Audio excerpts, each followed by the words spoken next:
নমস্কার বন্ধুরা, পূর্ণিমা কিচেনে আপনাদের সবাইকে স্বাগত। আমি আজকে আমাদের আমাবতীতে পায়েস খাওয়ার নিয়ম আছে। তো আজকের পায়েসটা আমি অবশ্য অন্যরকম করে বানাবো, কারণ শুনেই মনে হচ্ছে যে পায়েস আবার অন্যরকম কিভাবে বানাই।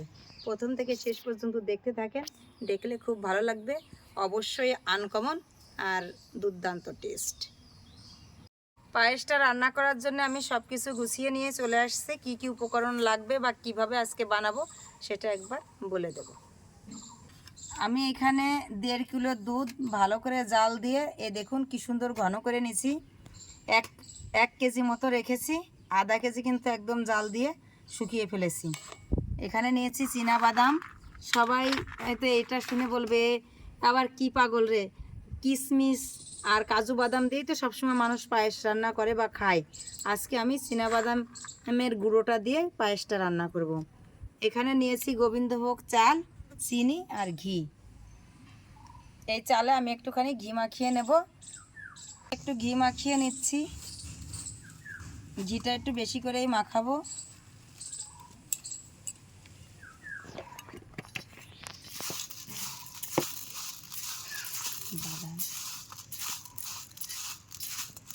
কড়াইটা আমার গরম হয়ে গেছে, এবার আমি চীনা বাদামটা সুন্দর করে ভেজে নেব।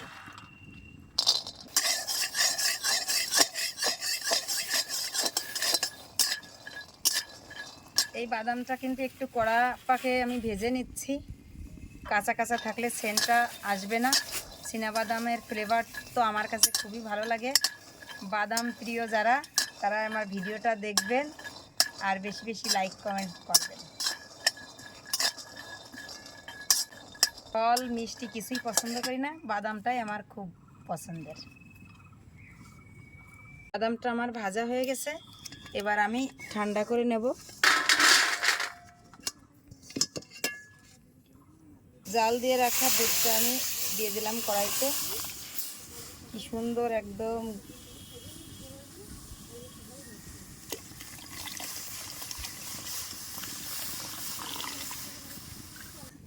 জাল দেওয়া দুধ, তো দুধটা তো ঘন করা আছে, তো আমার দুধেও জাল এসে গেছে। এবার ঘি মাখানো গোবিন্দভোগ চালটা আমি দুধের মধ্যে দিয়ে দিচ্ছি।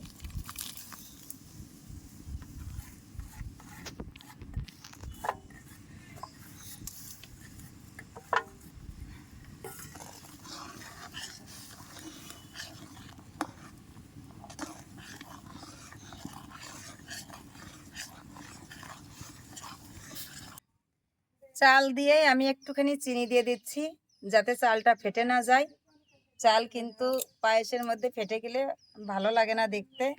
এই জন্য আমি 4 চামচের 1 চামচ চিনি দিচ্ছি। বেশি চিনি দিলে কিন্তু আবার চালটা ফুটবে না, সামান্য পরিমাণে দিয়ে দিচ্ছি। এটা আমার ঠান্ডা হয়ে গেছে, এবার উপরে খোসাটা তুলে নিচ্ছি। চীনা বাদাম তো আসলে এরকম ডলা দিলেই খোসাটা উঠে যাবে।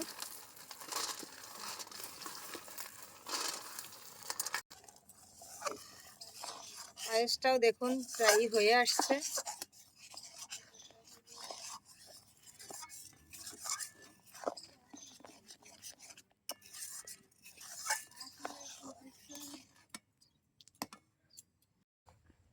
বাদামের খোসাটা আমি তুলে নিয়েছি, এবার বাদামটা হালকা পরিমাণে একটুখানি ভেঙে নেব।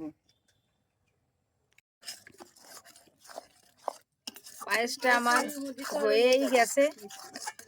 দেখুন চিনি দেওয়ার জন্য কিন্তু আমার চালটা একদম ফাটে নাই, কি সুন্দর আস্তে আস্তে চালে আছে।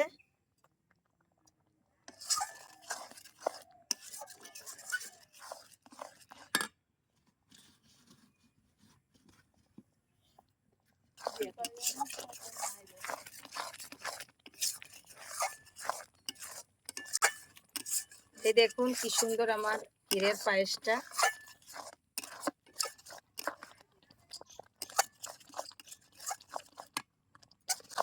এ দেখুন একদম ক্ষীরের মতোই হয়ে আসছে। এবার আমি চিনি দিয়ে দিচ্ছি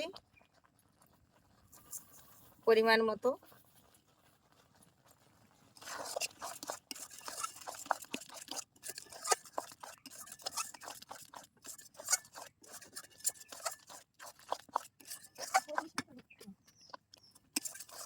এ দেখুন আমার বাদামটা আধ ভাঙা করে নিয়ে আসছি, এই বাদামের গুঁড়োটাই দিয়ে দিচ্ছি।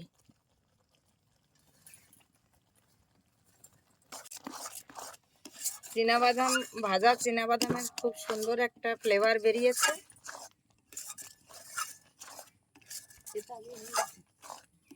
হয়ে গেছে আমার পায়েসটা, এবার আমি ঢেলে নেব।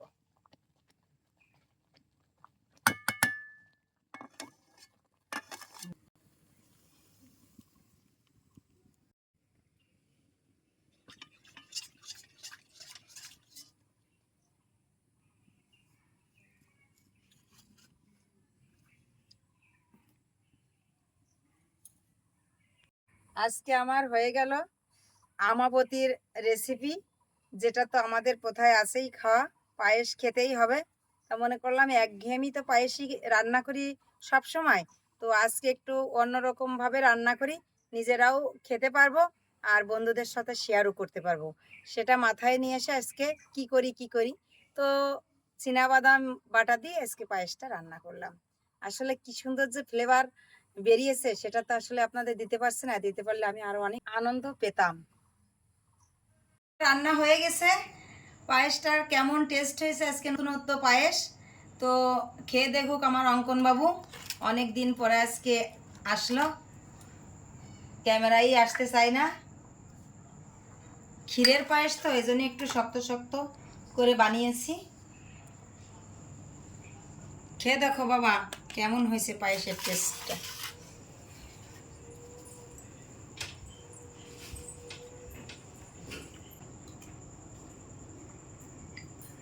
আমরা ক্ষীরের পায়েস, কাজু বাদামের পায়েস, নানা ধরনের পায়েস খেয়েই থাকি, কিন্তু কাকিমা আজকে চীনাবাদামের পায়েস আমাদের তৈরি করে দিয়েছে এবং অসাধারণ খেতে হয়েছে। তো আপনারাও এরকম চীনাবাদামের পায়েস তৈরি করে খাবেন এবং এরকম আরও অভিনব সব ভিডিও পাওয়ার জন্য আমাদের চ্যানেলটিকে সাবস্ক্রাইব করে রাখবেন এবং বেল আইকনটি টিপে রাখবেন, যাতে আপনাদের কাছে ভিডিওটা সারা মাত্রই পৌঁছে যায়।